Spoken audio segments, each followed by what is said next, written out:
কোরআনুল কারীমের সূরা তাহার 14 নম্বর আয়াতের মাধ্যমে তারা জানাচ্ছেন ওয়া আকিমিস সালাতা লিযিকরি।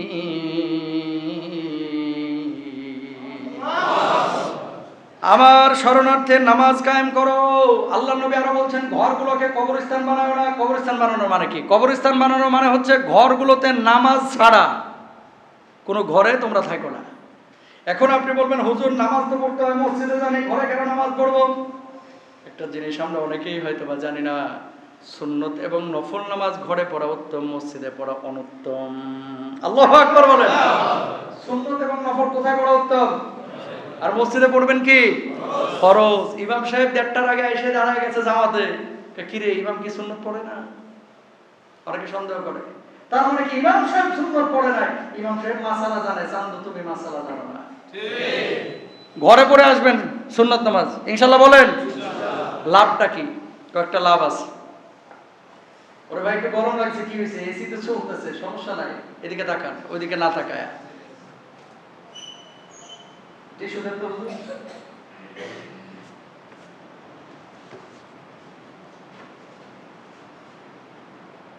ঘরে যদি নামাজ আদায় করেন বাচ্চা কাচ্চাদের উপর একটা প্রভাব পড়ে যে আমার বাপ নামাজি। মসজিদে এসে বাচ্চা কাচ্চা অনেকে ছোটরা দেখতে পায় না। ঘরে নামাজ পড়লে আপনার বউ যেটা নামাজ পড়ে না এটা ভয় পায় যে বাবুর বাপ নামাজ পড়তেছে, আমি কয়দিন ফাঁকিবাজি করবো। কথা বলেন ঠিক কিনা? ঘরে নামাজ পড়লে নিজের বুড়া বাপ মা, অনেকে আছে নামাজ পড়ে না, এই বুড়া বাপ মাও কিন্তু ডরাইবো যে আমার বাজার নামাজ পড়তেছে, আমি কয়দিন নামাজ না পড়ে থাকবো। ঘরে যদি নামাজ পড়েন বউ পাপ করতে কিন্তু হিসাব করবে। ঘরে নামাজ পড়লে উল্টা পাল্টা আজে বাজে সিনেমা নাটক এগুলা দেখতে কিন্তু 36 বার ভাববে। ঘরে যদি নামাজ পড়েন ঘরটা পবিত্র রাখবে। কারণ কি? নামাজ পড়েন না, ছেলে এখানে মুছছে, মেয়ে এখানে মুছছে, মুতার উপর দিয়ে আপনারা খাওয়াচ্ছে। আর যদি নামাজ পড়েন বউ কিন্তু মুতার সাথে সাথে মুতা এই পেশাব পরিষ্কার করে রাখবে। কথা বুঝতে পারছেন? তো ঘরে নামাজ পড়ার অনেক উপকার আছে, অনেক উপকার। ফরজ নামাজ না, সুন্নাহ এবং নওয়াফিল নামাজগুলো আপনারা ঘরে পড়বেন। ঘরে পড়লে অনেক লাভ। আল্লাহ তৌফিক দান করুক, আমিন বলেন। 8 বছর যখন বাচ্চা হয়ে যাবে, এই যে যেমন বাচ্চাকে নিয়ে এসেছেন, এটা কে? ভাই নাকি কে? এটা কার সাথে আসছো তুমি? একা আসছো? মাশাআল্লাহ। অনেকে বাচ্চা নিয়ে এসেছেন, কে দেখি? কোনো বাবা আছেন এখানে? মাশাআল্লাহ, এই যে নিয়ে এসেছেন, মাশাআল্লাহ। আল্লাহ কবুল করুক, আমিন বলেন। ছোট বাচ্চা যদি ঘরে থাকে, এই যে 8-10 বছর, এগুলো নিয়ে আসবেন। কেন নিয়ে আসবেন জানেন? এদের উপরে ইফেক্ট পড়ে। এই যে আপনি নিয়ে আসতেছেন না, একসময় সেও বাবা হবে, আপনি থাকবেন তখন কবরে। এই বাচ্চাটা তখন বুঝবে যে আমার বাপ তো আমারে মসজিদে নিয়ে গেছে, অটোমেটিক নামাজ শিখে যাবে। এবং ওই ছেলেটা কিন্তু যখন বাবা হবে তার সন্তানকে নিয়ে আসবে। তো একটা জেনারেশন চেঞ্জ করার জন্য সবাই মৌলানা বানাইতে হবে এটা জরুরি না, কিন্তু বুঝেন নাই কথা? সবাই যে আলেম বানাইতে হবে, মৌলানা বানাইতে হবে জরুরি না, এটা সম্ভব না। কিন্তু আপনি নিজে তো শিখাইতে পারেন। আলহামদুলিল্লাহ অন্য মসজিদে বুড়ারা কিন্তু সেট করে ওঠে বাচ্চা কাচ্চা দেখলে, এই মসজিদে এই সুযোগ কিন্তু নাই। কথা বলেন ঠিক কিনা? এই মসজিদে যত পারেন বাচ্চা কাচ্চা নিয়ে আসবেন। আর কেউ যদি সেট করে উঠছে ওরা আমার কাছে ধরে নিয়ে। কারণ কি? আপনার সাথে রাজনীতি করার জন্য আমি আসি নাই, দলিল নিয়ে কথা বলতে এসেছি।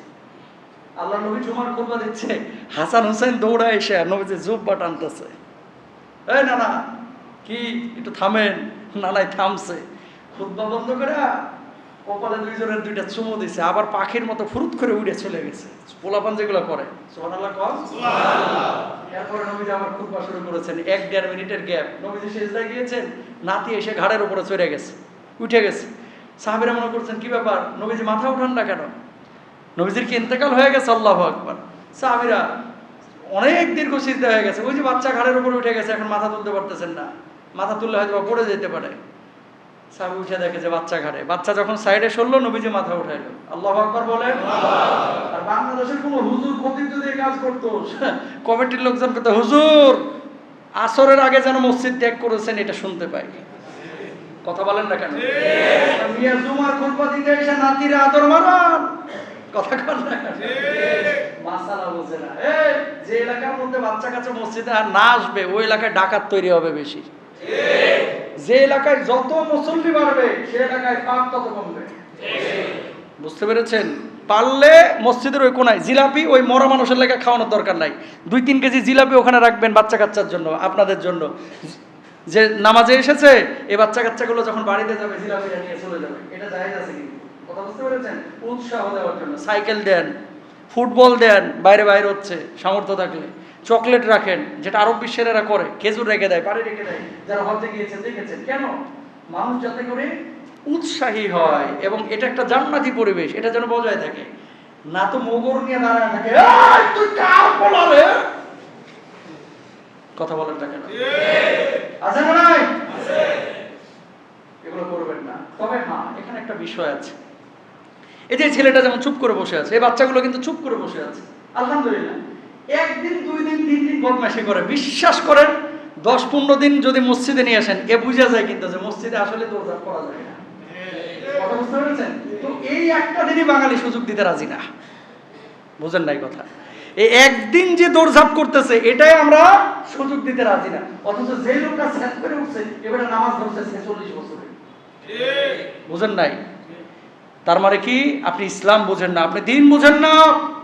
বাচ্চা কাচ্চা নিয়ে আসবেন, তবে হ্যাঁ, যেটা আগামোটা করে এখানে নিয়ে এসে ব্রেক ধরে রাখতে পারবে না, এটা ক্যাম্পাস পড়াইবেন। আর কিছু আছে যে নিয়ে আসলে খালি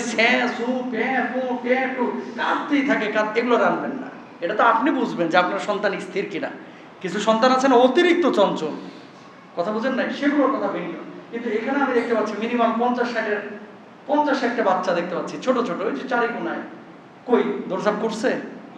ওই ক্যামেরা এসে ফেলাই দিছে, হুজুরের ঘাড়ে এসে উঠছে। তার মানে কি এইভাবেই তারা শিখবে। এখন না যদি শেখান, কাঁচাই না নোয়াই লেবাস, পাকলে করে ঠাস ঠাস। শুরু থেকে শুরু করতে হবে, ইনশাআল্লাহ বলেন। 2 নাম্বার গেল। 3 নাম্বার, আল্লাহ নবী সাল্লাল্লাহু আলাইহি ওয়াসাল্লাম কি বলছেন খেয়াল করেন। মুমিনের ঘরে পর্দা এবং লজ্জাশীলতার পরিবেশ থাকবে। ওমর রাদিয়াল্লাহু তাআলা আনহু নবীজি সাল্লাল্লাহু আলাইহি ওয়াসাল্লামের কাছে নিবেদন করলেন, ইয়া রাসূলুল্লাহ, ইন্না নিসাকা ইয়াদখুলু আলাইহিন্নাল বিররু ওয়াল ফাজির। ওগো আল্লাহর নবী সাল্লাল্লাহু আলাইহি ওয়াসাল্লাম, আপনার স্ত্রীদের কাছে ভালো মন্দ সব ধরনের লোক আসে, যদি তাদেরকে পর্দার বিধান দিতেন। এর পরিপ্রেক্ষিতে আল্লাহ রাব্বুল আলামিন সূরা নূরের পর্দার আয়াত নাযিল করে দিলেন। বোঝেন নাই কথা? নবীজি যখন বিয়ে শাদী করেছে তখন পর্দার কি হয় নাই? আয়াত নাযিল হয় নাই। ওমর যাইতো, আবু বকর যাইতো, নবীজির স্ত্রীরা ওনাদের সামনে চলে আসতো। কথা বুঝতে পেরেছেন? আবু বকর কেমন আছেন, ওমর কেমন আছেন, কিন্তু ওমরের মেজাজ এটা ভালো লাগতো না। নবীর স্ত্রী, তারা উম্মাহাতুল মুমিনিন, এদের সম্মান কত বেশি, কেন নবীর স্ত্রী আমাদের সামনে আসবে? বুঝছেন? আরেক ভালো উদ্দেশ্য নিয়ে আসতেন, এমনি কথাবার্তার প্রয়োজন। আল্লাহ নবী সাল্লাল্লাহু আলাইহি ওয়াসাল্লাম কোনো সুরাহা করেন নাই, কারণ কি তখন আয়াত নাযিল হয় নাই। ওমর রাদিয়াল্লাহু তাআলা আনহুর মেজাজ ছিল, আল্লাহর নবী আপনি না করেন। যদিও স্ত্রীরা শালীনতার সাথে সাহাবীদের সামনে আসতেন, তারপর আল্লাহ রাব্বুল আলামিন আয়াত নাযিল করে দিলেন। আল্লাহ রাব্বুল আলামিন সূরা নূরের মধ্যে ওয়াকুল্লিল মুমিনিনা ওয়াকুল্লিল মুমিনিনা ইয়াগুদ্দু মিন আবসারিহিম ওয়া ইয়াহফাযু ফুরুজাহুম ওয়াকুল্লিল মুমিনাতি ইয়াগুদ্দুনা মিন আবসারিহিন্না ওয়া ইয়াহফাযনা ফুরুজাহুন্না ওয়াল ইয়াদরিবনা বিখুমরিহিন্না আলা জুয়ুবিহিন ওয়া লা ইউবদিনা যিনাতাহুন। একটা না, দুইটা না, কয়েকটা আয়াত আল্লাহ সুবহানাহু ওয়া তাআলা এই পর্দা রিলেটেড নারীদেরকে কেন্দ্র করে নাযিল করলেন। সুবহানাল্লাহ। কোনটাই নারীদেরকে লক্ষ্য করে, কোনটাই পুরুষদেরকে লক্ষ্য করে, কোনটাই স্ট্রাকচারালি তুমি কিভাবে নিজেকে প্রেজেন্ট করবা। সুবহানাল্লাহ বলেন না? ওমর রাদিয়াল্লাহু তাআলার মেজাজের সাথে মিল আছে এরকম প্রায় 8-10টা আয়াত কোরআনে পাওয়া যায়। আল্লাহু আকবার বলেন।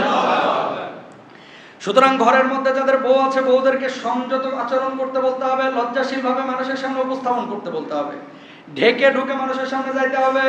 বাড়িতে মেহমান এসেছে, একবারে ঢ্যাং ঢ্যাং করে চলে গেল, যাওয়ার পরে বলে ভাই ভালো আছেন, কাজিন ভালো আছেন, দেবর ভালো আছেন, এরকম করা যাবে না। যেখানে পর্দা করার দরকার সেখানে পর্দা করতে হবে। মুমিনের ঘরে এই বৈশিষ্ট্য যদি থাকে, সেই ঘরের মধ্যে আল্লাহ রাব্বুল আলামিন সরাসরি রহম নাযিল করেন।